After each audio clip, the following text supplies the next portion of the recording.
Despite weighing up to 600 pounds and rippling with enough muscle to uproot tree stumps as easily as a person might pluck a blade of grass, black bears rarely attack humans. On average, fatal attacks occur just once per year, even across their most populated areas, like North America. Additionally, only 1 in 1 million black bears will attack humans in a predatory manner. However, the events of August 14, 1997 tell a different story. A savage, beastly bear terrorized a hot springs park in British Columbia, killing 2 and leaving 2 others critically injured. What could have caused such a horrific and incredibly rare attack? Though most bears avoid humans, when food is involved, some will forego their natural instincts and get dangerously close to crowds of people. It was late summer in 1997 when 37-year-old Patty McConnell pulled into Liard River Hot Springs to give her children a chance to release their repressed energy. 13-year-old Kelly and 7-year-old Kristen had been confined to the small interior of their mother's car for hours. The family's long journey had begun 2,800 miles ago in Paris, Texas, where they had left their life to begin a new one in Alaska. The vivacious Patty hoped to find a job there, settle down, and raise her 2 children. Ready to stretch their legs, the family of 3 slipped on their swimsuits and hurried down the wooden boardwalk toward the thermal springs. Originally known as Tropical Valley for its rich terrain, Liard River Hot Springs Provincial Park in British Columbia is Canada's second largest hot spring. With 8 pools simmering between 108 to 126 degrees Fahrenheit, the park attracts visitors from all over the world and is an especially popular rest stop off Alaska Highway. This dense boreal forest is home to an abundance of wildlife, such as herds of bison, mountain caribou, bighorn sheep, and the occasional moose. Most of the time, these creatures avoid interaction with humans. However, on this particular day, this natural divide between humans and animals was about to come crashing down. The family of 3 walked down the boardwalk that crosses over a warm water swamp and took a relaxing soak in one of the lower crystal-clear pools. After some time spent enjoying this area of the park, they decided to visit the upper pool, hoping for a little more seclusion. But young Kristen quickly became bored of the stagnant 127-degree water and headed back to the more populated lower pool. She was so ecstatic to make friends with the other children that she raced down the boardwalk. Patty and Kelly got up to follow her while Patty yelled for her to slow down. As the 2 walked, they came upon the turnoff that led to the Hanging Gardens, a popular site for visitors where a wide variety of vegetation forms a tall terrace wall. Kelly turned to his mother. "Let's go see them, Mom," he said. Interestingly, this particular area is a hot spot for bear activity, and it's often closed to the public for that very reason. Though they knew the risks of bear activity, the duo nonetheless climbed the steps that led to the viewing platform. Kelly even expressed a desire to see one for himself here in its natural habitat. Patty quickly scoffed at the idea, telling him that he should wish not to see one. The thick tangles of exotic plants engrossed them so thoroughly that when the bushes beside them began rustling, they didn't notice. Eventually, Patty checked her watch and told Kelly that she was going to find Kristen. She made her way back down the steps and reached for the railing to steady herself. Kelly was busy observing the vegetation when he heard his mother whisper shout, "Kelly, there's a bear." Now, Patty was known to fool around at times, so at first Kelly dismissed her warning. But when his mother's voice called to him again, much more shaken with fright, he turned to find his mother face to face with a hungry-eyed black bear. Remembering the common solution to bear encounters, Kelly told his mother not to move, though she was already frozen in fear. The bear snorted and closed in on Patty, its predatory demeanor obvious. Kelly yelled at his mother to run. Patty fled for her life, running back up to the viewing platform only to find herself trapped by a dead end. The massive bear followed, and seconds later, Kelly watched as it seemed to engulf his mother. Though petrified, the 13-year-old boy desperately tried to save her. He kicked the bear, but it did no damage. When he found a large stick, he began bludgeoning the bear, all while screaming for help. The boy was small in stature, but the fury at this monster for devouring his mother overcame him. He struck the bear in the nose, drawing blood. This further enraged the bear, and Kelly felt as the animal's massive claws dug into his neck and shoulders. But it didn't stop there. Kelly's body became a chew toy for the bloodthirsty beast. He felt his bones crunch beneath his punctured skin as the bear locked its powerful jaws around his waist. Just as he was about to black out, the bear threw him onto the boardwalk beside his mother.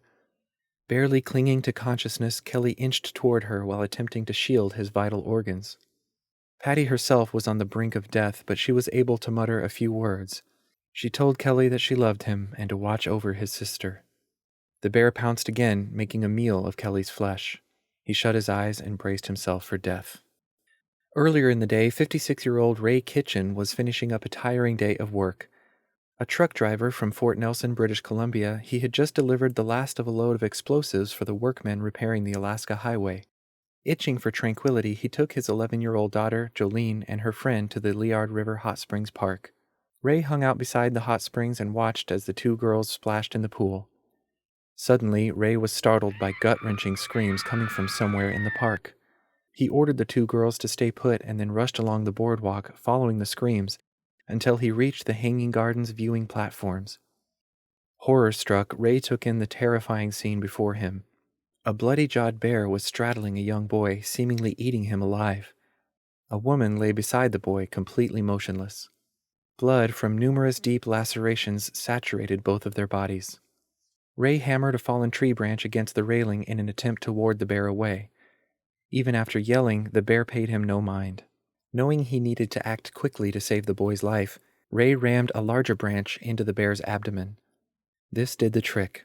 The ferocious beast turned and charged toward Ray, knocking him to the ground and sending them both tumbling through the railing. Ray scrambled to his knees, dodging the bear's sharp claws and shielding his skull. Back near the more populated areas of the park, 71-year-old Frank Headingham was lazing beside the lower pool when the ear-splitting cries for help reached his ears. He immediately leapt into action. Ahead of him was a wilderness firefighter and paramedic, Ingrid Bailey, and her friend, Brad Westervelt. As the news of the bear attack spread, the boardwalk filled with people as they frantically fled to the parking lots. Ingrid fearlessly ran toward the screaming, along with Frank and Brad, and all three of them gathered chunks of wood along the tree line as they went. Upon reaching the source of the commotion, they stepped onto the blood-soaked wooden platform and were met with two motionless bodies. But the horrifying sight below the deck is what fixated their attention. Ray, though desperately struggling to stay alive, was being ripped to pieces. The bear slashed at him with its razor-sharp claws, while its jaws clamped Ray's arm and shoulder. Ingrid screamed and launched the chunks of wood, trying anything to deter the bear. Despite her courageous efforts, the beast paid her no mind. It was entirely focused on devouring Ray. Meanwhile, Frank and Brad took hold of a thick tree trunk, attempting to use it as a makeshift battering ram, but it was too unwieldy to cause any destruction or drive the bear away. The trio's every employable effort failed, but they knew if they were going to save Ray's life, they needed to act fast. Time was running out. Brad began running down the steps of the Hanging Gardens, yelling back that he was going to find a ranger with a gun. Despite having a history of heart attacks and nearly completely exhausted, 71-year-old Frank continued pounding away at the bear with the tree trunk. Ingrid frantically screamed as the bear shifted its position and threw Ray into the air by his neck. Ray's still body crashed to the ground. With his windpipe ripped out and his neck nearly severed, it was clear that he was dead. Ingrid focused her attention on the other victims. She reached to find Patty's pulse, but felt no heartbeat. Despite this, she was trained to do everything she could, and so she began resuscitation. At this point, Kelly moaned in pain, and Frank rushed to help him. Just feet from the bear, who was still pacing the area, the two worked frantically to save Patty and Kelly's lives. Suddenly, the approaching bear swung its paw just centimeters from Kelly's feet. Filled with rage, Frank used all of his remaining stamina to kick the animal. It was enough to deter the bear, but it didn't retreat. Instead, it began walking down the boardwalk. Kelly, still breathing, pleaded with Frank to help his mother as he attempted to crawl to her.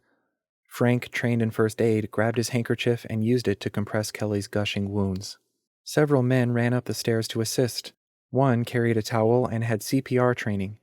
The man assisted Ingrid with chest compressions on Patty while she breathed air into her mouth. Another man helped Frank press Kelly's wounds. They all knew the victims needed urgent hospitalization, but Brad had yet to return with a ranger, so Frank ran to find more help. However, this bear now had a taste for human flesh, and it craved more. It was only a few moments before gut-wrenching screams pierced the air once more. Just a few moments earlier, a 28-year-old research assistant at the University of Calgary, Ari van der Velden, had been relaxing in the upper pool of the park when frightening cries for help startled him. He, along with his other college friends, hurried down the boardwalk to investigate.